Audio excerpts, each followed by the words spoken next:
এরে মুসলমান যুবক ভাই আমার, মা কত কষ্ট করে সন্তানকে লালন পালন করেছে। একটু খোঁজ খবর নিয়ে দেখো,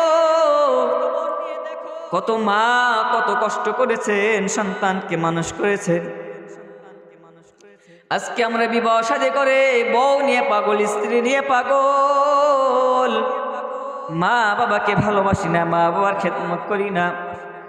এ নওগাঁ জেলার যুবক, স্ত্রী যদি চলে যায় স্ত্রী পাইবা, যদি টাকা তোমার চলে যায় টাকার মালিক হইতে পারবা না ভাই।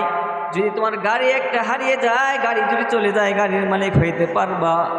যদি তোমার বাড়ি একটা বাড়ি যদি চলিয়া যায় ওই বাড়ির মালিক হইতে পারবা। কিন্তু যদি তোমার জনম দুঃখিনী মা যদি একবার দুনিয়া ছেড়ে চলে যায়, তোমার যে মা তোমাকে এত কষ্ট করে মানুষ করেছেন, ওই মা যদি একবার দুনিয়া ছেড়ে বিদায় নিয়ে চলে যায়, ওই মাকে আর চিরদিনের মতো কোথাও খুঁজে পাইবা না। আজকে আমরা ছেলে সন্তান, স্ত্রী, বিবি, বাচ্চাকে নিয়ে পাগল, মাকে দেখতে পারি না, মাকে ভালোবাসি না, মাকে আমরা কষ্ট দিই, মাকে পছন্দ করি না।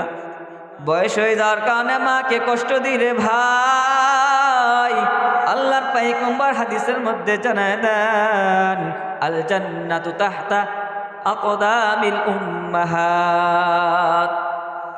আল্লাহর পয়গম্বর বলেন, মায়ের পায়ের নিচে সন্তানের বেহেশত। যদি জান্নাত পাইতে চাও যুবক ও সন্তান, মা বাবার খেদমত করো, মা বাবার খেদমত করো। মা বাবার খেদমত ছাড়া তুমি কখনো জান্নাতে যাইতে পারবা না। আল্লাহ পাক তাআলা বলেন, যদি তোমার মা তোমার প্রতি সন্তুষ্ট হয়ে যায়, তাহলে আমি আল্লাহ তোমার প্রতি সন্তুষ্ট হয়ে যাব। যদি মাকে রাজি খুশি করতে পারেন, তাহলে আল্লাহ পাক তাআলা রাজি খুশি হয়ে যাবে। কত মানুষ মাকে কষ্ট দেয়, মাকে দেখতে পারে না, অথচ বাবাকে কষ্ট দেয়, বাবাকে দেখতে পারে না। অথচ বাবা, অনেক বাবা আছে দিন মজুরি কাজ করে, কৃষি কাজ করে সন্তানকে লেখাপড়া শিখায়, বড় করায়, রিক্সা চালায় চালায়, ভ্যান চালায় চালায় সন্তানকে বড় করে। আর সেই সন্তান বড় হয়ে টাকা পয়সা মালিক হয়ে ওই সন্তান আর বাবাকে দেখতে পারে না। কথা বলেন ঠিক কিনা?